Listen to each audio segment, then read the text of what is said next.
I think that I've always been good at running, picking up, leaving, starting over somewhere new.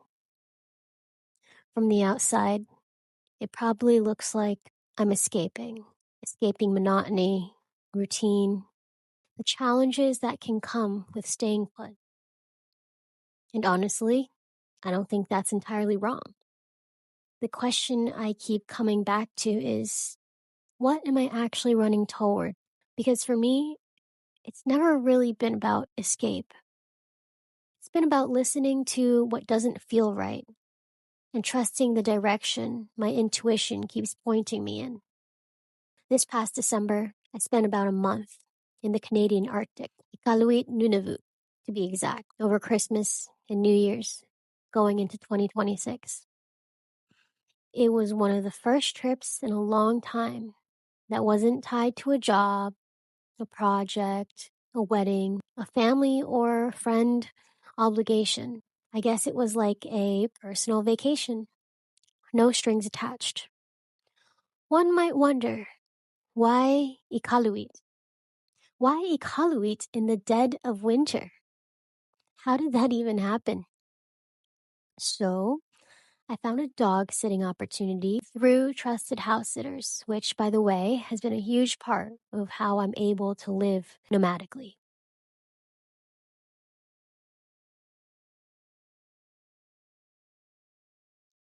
So, the cover photo for the listing on Trusted House Sitters was a photo of the Northern Lights, the Aksarnit, as the Inuk would say in Inuktitut. And the second I saw that photo, I just knew that was where I was spending the holidays. Meanwhile, my family is in the land down under, warm, sunny Australia, spending their winter break. Yes, naturally, I felt a little bit of FOMO, but a much bigger part of me felt relief. Life had been move after move after move, flight after flight, conversation after conversation, opportunity after opportunity. And I didn't want to add the pressures of the holiday, expectations, or the consumeristic culture of the season on top of that. Being alone up there, just me, two huskies, and a quiet house on Baffin Island ended up being the best gift I could have given myself. For the past few years, I've hyper optimized my life for movement. I've puzzle pieced together flight passes, discount programs, flexible schedules, and I've made it incredibly easy to say yes to almost anything, anywhere, at any time.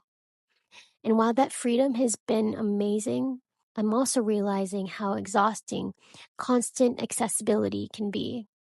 Being reachable, being mobile, always having another option, another route, another place I could be.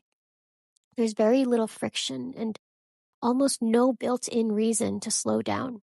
I grew up in Hawaii, and as beautiful as it is, there aren't really seasons. No winter, no hibernation, no natural pause.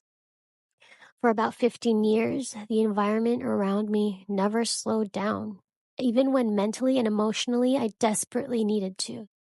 So now looking back, it makes sense why I'm drawn to extremes. Cold, darkness, remote places. Places where stillness isn't optional. It's built into the land itself. I think I wasn't chasing adventure as much as I was craving permission to go inward. Being in the Arctic forced that inwardness. There weren't many distractions. The weather limited movement. Leaving wasn't easy or cheap, which meant I actually had to stay. And for the first time in a long time, I could hear myself think. That trip didn't give me answers, but it gave me better questions. Questions like, what actually deserves my energy? What am I prioritizing just because it's available, not because it's meaningful? How much movement is too much? What does slowing down look like without disappearing completely? And honestly, What even matters to me right now? I didn't figure my life out up there. I still can't pinpoint the answers, but I did reconnect with a feeling I want to return to. Being in a place where Inuit culture is so present made that even clearer. Their relationship to the environment isn't about control, it's about attunement, listening to seasons, ice, animals, weather. Life there has always required deep awareness, respect, and cooperation. Nothing wasted, nothing rushed. Time experienced cyclically, not as a race forward. I'm not claiming to understand that life fully, but being around it reminded me how natural it feels to move with intuition instead of constantly overriding it. I'm back in the real world now. Noise, speed, access to everything and everyone all at once. Am I overwhelmed? Yes. Am I deeply grateful for my life and opportunities? Also, yes.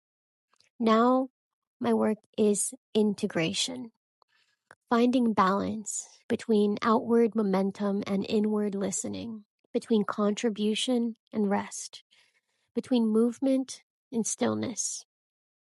I don't think disappearing into the Arctic is the answer every time I need clarity. What I want now is to learn how to carry that stillness with me wherever I am. I think we all move through seasons where expansion feels right, and seasons where listening matters more. I don't know what's next. Maybe not every chapter is meant for building or deciding. Some are simply for sensing. Thanks for being here. Truly. Thank you. I'll see you in the next one.